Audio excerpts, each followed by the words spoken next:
ევროპის დღე ახლა უკვე ევროპის მოედანზე თბილისში აღინიშნება. აქ საკმაოდ ბევრი ხალხი არის მოსული და ისინი სხვადასხვა ადგილებიდან შემოუერთდნენ სწორედ აი ამ ადგილს ევროპის მოედანს. ეს სიმბოლური ადგილია, საიდანაც უკვე მთელი მოსახლეობა გაერთიანდა, მათ თან ჰქონდათ ევროკავშირისა და საქართველოს დროშები, ასევე ერთ-ერთი უდიდესი დროშა, ევროკავშირის დროშა, რომელზეც არის დატანილი სწორედ ეს 12 ვარსკვლავი. ახლა ევროპის მოედანზე არის სიტყვით გამოსვლები, გეტყვით იმას, რომ სიტყვით გამოდიან იმ პატიმრების მშობლები, რომლებიც დააკავეს საპროტესტო აქციების დროს და ისინი მიმართავენ აქ მოსულ ხალხს. გეტყვით იმას, რომ მაშინ, როდესაც ჩვენ მარჯანიშვილიდან მოვუყვებოდით მარშს და შემდგომ უკვე გადმოვინაცვლეთ ევროპის მოედანზე, გზაში ჩვენ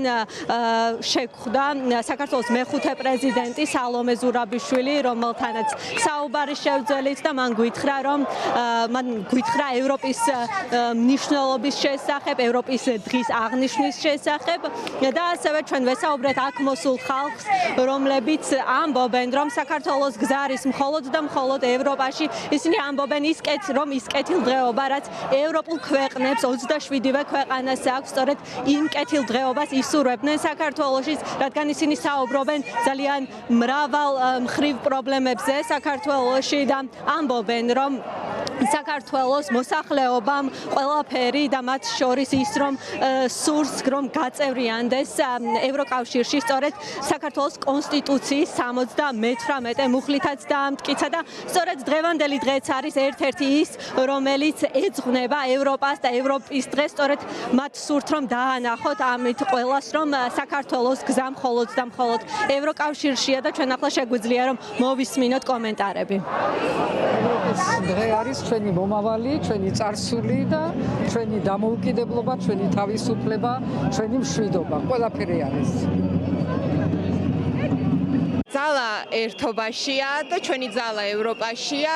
ეს არის, რა თქმა უნდა, იდეა, რომელიც აერთიანებს იმ საპროტესტო ერთობას, რომელიც უკვე 164 დღეა უწყვეტად გამოდის ყოველდღიურად და აპროტესტებს სწორედ იმას, რომ ჩვენ ხედავთ ამ ქვეყანაში რეალურ საფრთხეს ჩვენი ევროპული აწმყოს და მომავლის დაკარგვის, ჩვენ ხედავთ საფრთხეს იმ ღირებულებების დაკარგვის, რომელიც არის ევროპის მთავარი იდეა და ის, რაც ღირებულია სწორედ ევროპაში, ის ღირებულებები, რომელიც ქართულ ხალხს საერთო გვაქვს ევროპასთან.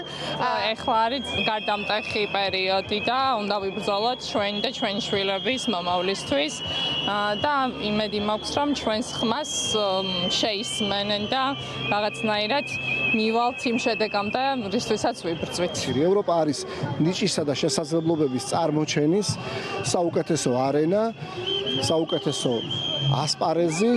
ეს ძალიან ბევრ ქვეყანას გამოუცდია და ამ ქვეყნებს შორის აუცილებლად უნდა იყოს საქართველო. ამისთვის ვიბრძვით ჩვენ ყოველდღიურად, ამისთვის დგავართ უწყვეტად 160 დღეზე მეტია. ეს ჩვენ დავიმსახურეთ, ეს არის ქართველი ხალხის არჩევანი, რომელიც კონსტიტუციაში ჩაიწერა და ამ კონსტიტუციას და ქართველი ხალხის არჩევანს უღალატა ქართულმა ოცნებამ. ამიტომაც ჩვენ ეს რეალობა უნდა შევცვალოთ. ქართველი ხალხის მიზანი არის ამ დიდ ევროპულ ოჯახში გაწევრიანება და სწორედ ამისთვის ვიბრძვით უკვე ამდენი დღეა. ეს დღე შესაბამისად სიმბოლურია და კიდევ ერთხელ ამ დღესაც გამორჩეულად დავანახებთ ევროპას, რომ ჩვენ მზად ვართ მასში გასაწევრიანებლად და მზად ვართ, რომ ვიყოთ მისი ნაწილი. ასევე რაც შეეხება ევროპის ბენეფიტებს, ხო, ევროპა ნიშნავს ზოგადად შესაძლებლობებს ყველასთვის, ყველა ადამიანისთვის, ყველა ინდივიდისთვის და კეთილდღეობას ყველასთვის. შესაბამისად, ეს კეთილდღეობა ქართულმა ხალხმა დაიმსახურა და აუცილებლად მოიპოვებს დიდი ბრძოლის შემდეგ.